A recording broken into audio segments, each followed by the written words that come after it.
Okay, so we got Don Lewis here. He's coming in. We're putting our machines together. We've got a load of beasts here ready to go for the guys that are coming in. But if you haven't seen in our other video the easy off system that FlightPod has for their units, not only their foot launch units, and any motor will fit on a FlightPod. You can make any motor fit on there, any brand. But this is the new beast. It is dominating the market. It's unbelievable. And if you haven't seen that, put in FlightPod Beast, Google that. Subscribe to our channel and hit the like button. You'll see all of our videos. But this right here is the, wait a minute, Don. This right here is the brackets for their easy off system, and down there. And all you do to connect, now this is his first time, so this will take a really long time. Watch how long it takes for him to connect his motor. He drops, he lifts the front end, he gets underneath there, make sure both of them are right in there. There you go, go drop it down. Now just push down, boom. And the motor is on his Trike, so he can take it off and put it on in about 30 seconds. And so now all he does is connect his bottom bracket, and he does that by tipping this forward like this. So we're going to tip that forward and put that lower bracket right there. And there's a big advantage to having this design. If you notice that it's tipping forward, because when you're flying, if you start off with one that's level and not tipped forward like that, like all the other designs, their motors are straight. And the problem is when they're flying and the nose is higher than the back, their prop wash is pointed in a downward position. But if you start off with it already turned like this and then lift the front end, it's more efficient while it's flying because the air is going straight out the back.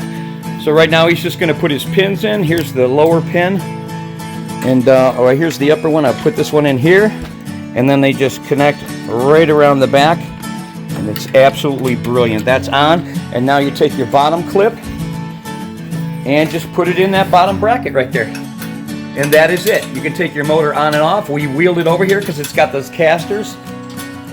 And that beast is almost ready to fly. The motor's all lubed up. It's got its liquid cooled, so we've got all the fluid in there. We've got the redrive system. There's your choke. You can reach right over the back of your head and pull your choke. If you shut your motor off in flight, which is fun to do, you go up real high and just glide around in silence. But it's really nice to be able to, if the motor cools down and you need to use your choke, a lot of times the other ones you can't reach back there and find the choke and do that while you're sitting in the cockpit. But this one puts it right by the back of your head. You can tuck it down in here, and you can reach back there and pull the choke to start it up if you need the choke. It's got strobe lights on it, and they are absolutely insanely bright. They are like car headlights when you're coming in, and you flick that. You got two different positions, and then you've got strobes, and I'm talking serious strobes. You can see those for miles. They are super, super bright at nighttime. This is the daytime, so kind of being drowned out by that. And electric start and pull start, 4-gallon tank, made of steel, no netting to fall apart and break your props. If you rolled this one over, you're not going to do any damage. It's just honestly, and it's a hard Trike to roll over because only FlightPod has the self-steering front end. You see, when I'm turning on this, if it senses that the Trike wants to turn over, look, it just self-steers that front end. Even when your feet on there, it'll override you. Got that nice bucket seat for spinal protection and comfort. It's sitting back at a nice 45-degree angle. We don't have the seat cover on that yet, but we've got seat covers that go on there, so they're padded. And it is like sitting back in an easy chair. But the nice thing about it is you see that angle? He can look up at his wing and see the wing and exactly what it's doing, which is the most important thing to do. And anybody that teaches you not to look at your wing on a takeoff is doing you an injustice. Looking out at the field does nothing. You want to know what that wing is doing, because that's the wing can roll you over if it's not centered. And a new student doesn't have the ability to know by pressure, because he's got a lot going through his mind that the wing is centered. So we want to make sure we're looking at it. We didn't take off in a field full of obstacles, so there's nothing in front of you to hit, so you got to get in the habit of looking up. And this puts it in a position where looking up is extremely easy. Even for some of the guys we've had that come in, 380, 390, big heavy guys, and they got like meat on the back of their neck. It's hard for them sometimes to look up if they're sitting in the old seats where they were straight, or if they're, especially like the other brands that are using a harness hanging from some poles, which is absolutely ridiculous. That's like taking the seat out of your car and putting a hammock in there for a seat.